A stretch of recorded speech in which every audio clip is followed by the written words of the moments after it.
കോൺഗ്രസിന്റെ ബാങ്ക് അക്കൗണ്ടുകൾ മരവിപ്പിച്ച നടപടി റദ്ദാക്കി. അക്കൗണ്ടുകൾ മരവിപ്പിച്ചതിൽ കേന്ദ്ര സർക്കാരിനെതിരെ കോൺഗ്രസ് രംഗത്തെത്തിയതിന് പിന്നാലെയാണ് നിയന്ത്രണങ്ങൾ നീക്കിയത്. അക്കൗണ്ട് മരവിപ്പിച്ചത് ജനാധിപത്യത്തിന് നേർക്കുള്ള പ്രഹരമാണെന്ന് കോൺഗ്രസ് അധ്യക്ഷൻ മല്ലികാർജ്ജുൻ ഖാർഗെ പ്രതികരിച്ചിരുന്നു.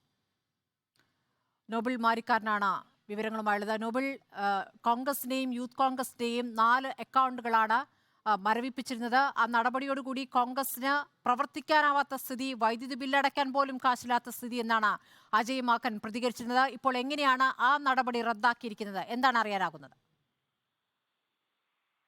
സ്മൃതി, ഇന്നിപ്പോ അജയ് മാക്കനാണ് കോൺഗ്രസിന്റെ അക്കൗണ്ടുകൾ മരവിപ്പിച്ച കാര്യം വ്യക്തമാക്കിയത്. ഇന്നലെയാണ് ഇതുമായി ബന്ധപ്പെട്ട വിവരങ്ങൾ ലഭിച്ചത് എന്നാണ് അജയ് മാക്കൻ പറഞ്ഞത്. അതോടൊപ്പം തന്നെ ക്രൗഡ് ഫണ്ടിലൂടെയും ഒപ്പം ഇതുമായി ബന്ധപ്പെട്ടുകൊണ്ട് മെമ്പർഷിപ്പ് ഉൾപ്പെടെ നൽകിക്കൊണ്ട് സമാഹരിച്ച പണം ഉൾപ്പെടെ ആ അക്കൗണ്ടിലുണ്ട്. ആ അക്കൗണ്ടാണ് മരവിപ്പിച്ചത്. അത് പാർട്ടിയുടെ പ്രവർത്തനങ്ങളെ പ്രതികൂലമായി ബാധിക്കും. പ്രത്യേകിച്ച് ലോക്സഭാ തെരഞ്ഞെടുപ്പ് ഉൾപ്പെടെയുള്ള സാഹചര്യത്തിൽ അത് വലിയ പ്രതിസന്ധികൾ ഉണ്ടാക്കും എന്ന് കോൺഗ്രസ് ആരോപിച്ചിരുന്നു. പ്രത്യേകിച്ച് രാഷ്ട്രീയ വേട്ടയാടലിന്റെ ഭാഗമായാണ് ഈ നടപടി എന്നടക്കമുള്ള ആരോപണങ്ങളും കോൺഗ്രസിന്റെ ഭാഗത്ത് നിന്ന് ഉണ്ടായി. ആദായ നികുതി വകുപ്പായിരുന്നു ഈ 4 അക്കൗണ്ടുകൾ, കോൺഗ്രസിന്റെയും യൂത്ത് കോൺഗ്രസിന്റെയും അടക്കം 4 അക്കൗണ്ടുകൾ ഇന്നിപ്പോൾ മരവിപ്പിച്ചത് എന്നും പ്രധാനപ്പെട്ടതാണ്. എന്താണെങ്കിലും അതിന് പിന്നാലെ കോൺഗ്രസ് ഈ വിഷയത്തിൽ അപ്പലേറ്റ് ട്രൈബ്യൂണലിനെ സമീപിച്ചു. അതായത് ആദായ നികുതി അപ്പലേറ്റ് ട്രൈബ്യൂണലിനെ സമീപിച്ചു എന്നാണ് ഇപ്പോൾ ലഭിക്കുന്ന വിവരം. അതിന് പിന്നാലെ ഈ അക്കൗണ്ടുകളുടെ നിയന്ത്രണം മാറ്റിയിട്ടുണ്ട്.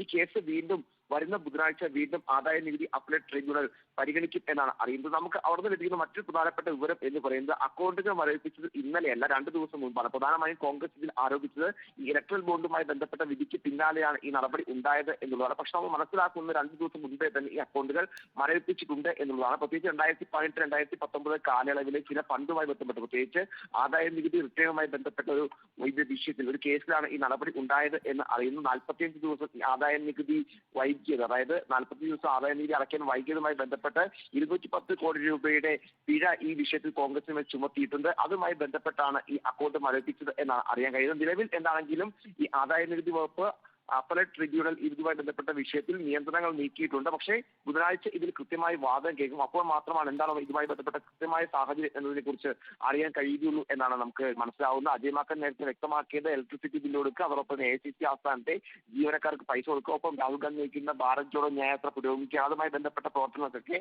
പണം ഇല്ലാത്ത വലിയ രീതിയിൽ പ്രതിസന്ധി ഉണ്ടാക്കും എന്നുള്ള ആരോപണം ഉന്നയിച്ചിരുന്നു. പ്രത്യേകിച്ച് കോൺഗ്രസിന്റെ മറ്റു നേതാക്കൾ, അതായത് മല്ലികാർജ്ജുൻ ഖാർഗെ അടക്കമുള്ള KC വേണുഗോപാൽ അടക്കമുള്ള രാഹുൽ ഗാന്ധി അടക്കമുള്ള നേതാക്കൾ ഇതിനെതിരെ രംഗത്ത് വരികയും ചെയ്തിരുന്നു. എന്നാണെങ്കിലും KC വേണുഗോപാലും അതോടൊപ്പം തന്നെ മല്ലികാർജ്ജുൻ ഖാർഗെയും അടക്കം വ്യക്തമാക്കിയത് ഈ ജനാധിപത്യത്തിനുള്ള കടന്നാക്രമണമാണ് ഇത് എന്നുള്ളതാണ്. പ്രത്യേകിച്ച് അക്കൗണ്ടുകൾ മരവിപ്പിച്ച് ജനാധിപത്യത്തിന് വലിയ പ്രഹരം ഏൽപ്പിക്കലാണ്. BJP പിടിച്ചെടുത്ത ഭരണഘടനാ വിരുദ്ധമായ പണം തെരഞ്ഞെടുപ്പ് ഉപയോഗിക്കുന്നു. അതേസമയം ക്രൗഡ് ഫണ്ടിങ്ങിലൂടെ കോൺഗ്രസ് തിരിച്ച പണം സീൽ ചെയ്യുന്നതാണ് എന്ന് മല്ലികാർജ്ജുൻ ഖാർഗെ ആരോപിച്ചിരുന്നു. ഒപ്പം കോൺഗ്രസ് പാർട്ടിയുടെ അക്കൗണ്ട് മാത്രമല്ല ഇന്ത്യയുടെ ജനാധിപത്യം ഉൾപ്പെടെ മരവിപ്പിച്ചു എന്തായിരുന്നു KC വേണുഗോപാൽ ഇതിൽ വ്യക്തമാക്കിയത്. രാജ്യവ്യാപക പ്രതിഷേധം ഉൾപ്പെടെ കോൺഗ്രസ് ഇതിൽ ആഹ്വാനം ചെയ്യുകയും ചെയ്തിരുന്നു. എന്താണെങ്കിലും നിലവിൽ ഇതുമായി ബന്ധപ്പെട്ടുകൊണ്ട് നിലവിൽ കോൺഗ്രസിന്റെ അക്കൗണ്ടുകൾ മരവിപ്പിച്ച നടപടി നീക്കിയിട്ടുണ്ട്. പക്ഷേ ഇതുമായി ബന്ധപ്പെട്ട വിശദമായ വാദം ബുധനാഴ്ച കേൾക്കും. അതിനുശേഷമായിരിക്കും ഇതിൽ ബാക്കിയൊരു നടപടി ഉണ്ടാവുകയോ അല്ലെങ്കിൽ ശരി, അന്തിമ തീരുമാനം ഇതുവരെ ആയിട്ടില്ല എന്ന് വേണം മനസ്സിലാക്കാൻ. ഏതായാലും ഇപ്പോൾ അക്കൗണ്ടുകൾ മരവിപ്പിച്ച നടപടി ട്രൈബ്യൂണൽ റദ്ദാക്കിയിരിക്കുന്നു എന്ന വിവരമാണ് പുറത്തുവരുന്നത്. നോബിൾ മാരിക്കാരനാണ് വിശദാംശങ്ങൾ.